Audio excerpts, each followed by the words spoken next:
spoken about your faith is politically correct out there, so you guys would be admired for that.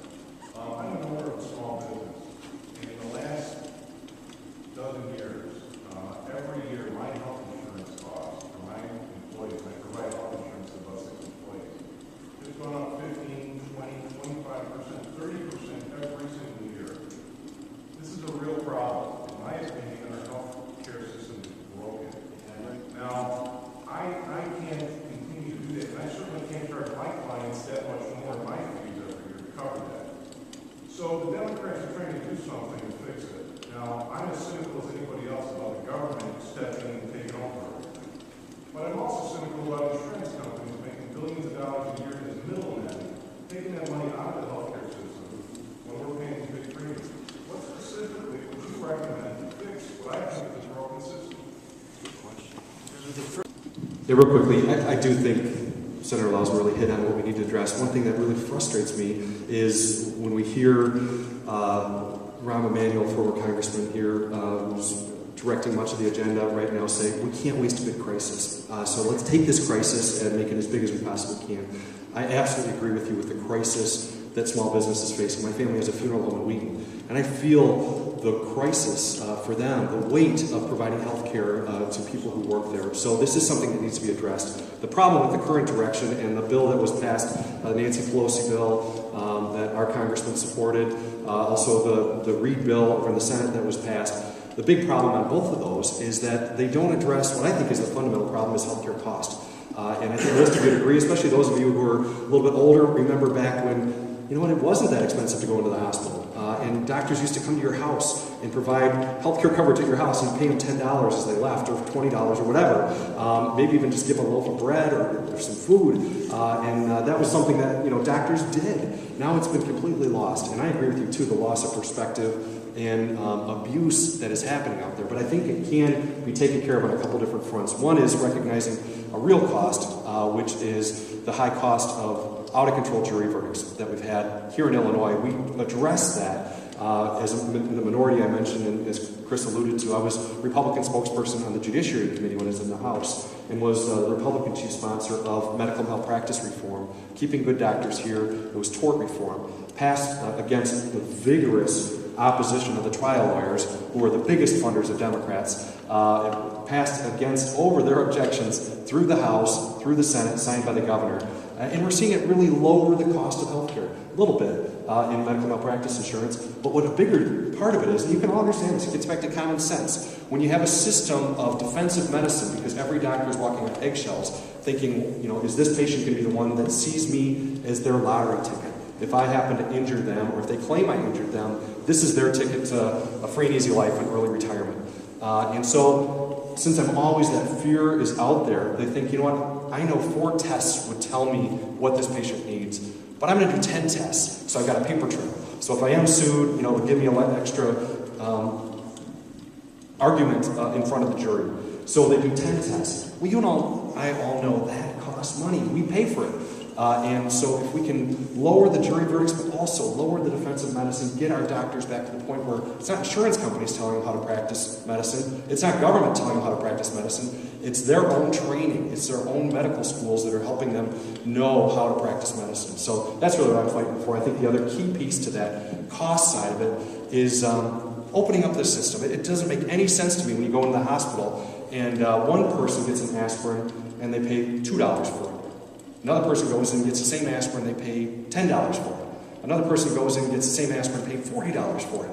Just depends on who's paying the bill, is how much they're going to charge for you. That's crazy. Come on, let's know what our healthcare costs are and let's pay them.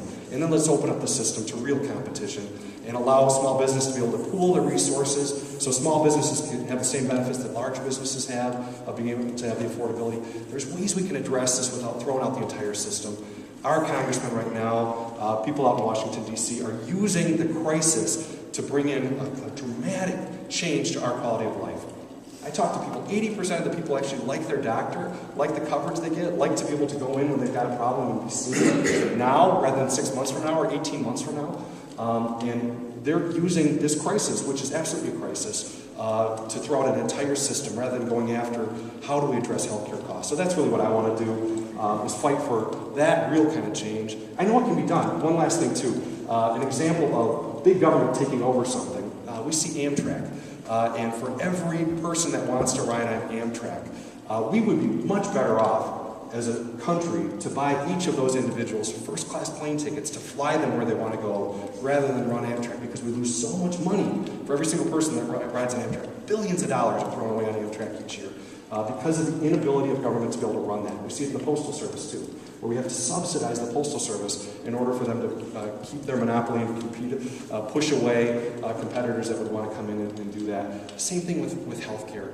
The idea that reform, to me, reform means let's make it simpler, let's make it more cost-effective. Currently, the reform mindset out there is let's make it 2,000 pages that only lawyers can understand, and let's make it cost $1 trillion more. That's not reform. That's not cleaning up the system. That's not addressing the problem. So anyhow, you get my heart, that there is ways we can address the problem. I feel your frustration and understand the crisis that you're in. Let's deal with that crisis and make it more affordable for you so you can provide that benefit. One last thing that I think is really insidious in the Senate version of this bill is that they've made the penalties on business so low that it really becomes a business decision for businesses to say, you know what, I'm just going to drop my coverage. I'm just going to pay the penalty. It's much cheaper for me to pay the penalty than for me to provide good health care coverage for my employees, which is a de facto universal health care. The president keeps saying, you're not going to lose your health care, but we're going to make it so unaffordable, the cost decision for your employee or your employers, it's foolish for you to actually provide that benefit to your people. And yet, you and I know it's in the best interest of employers to have healthy employees. So this is a horrible way that things are going. We can't reform can't be spending another $1 trillion with another 2,000 pages of legalese that no one could read through. Our time's up, I think. So I'm getting the hint. Thank you. All right.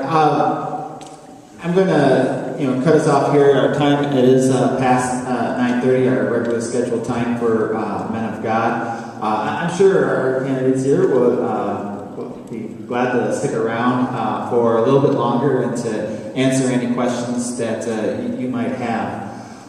So I just want to share a few last words before we go. Romans chapter 13.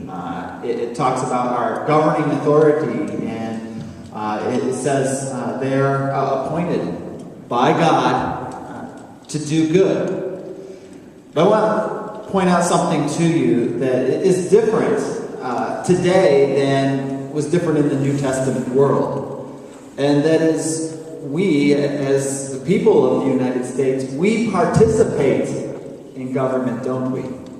In Jesus' day, in the New Testament, the people, they didn't participate in government. Their leaders were appointed. They were not elected by the people. And so, with that said, if our governing authorities are appointed by God to do good, and we participate in that government, we're appointed to do good as well. And that means to be discerning, and to learn, and to know, and to vote, and to make our voice heard as a church. So I'm going to encourage your participation in this upcoming election. So get the facts, question the candidates, and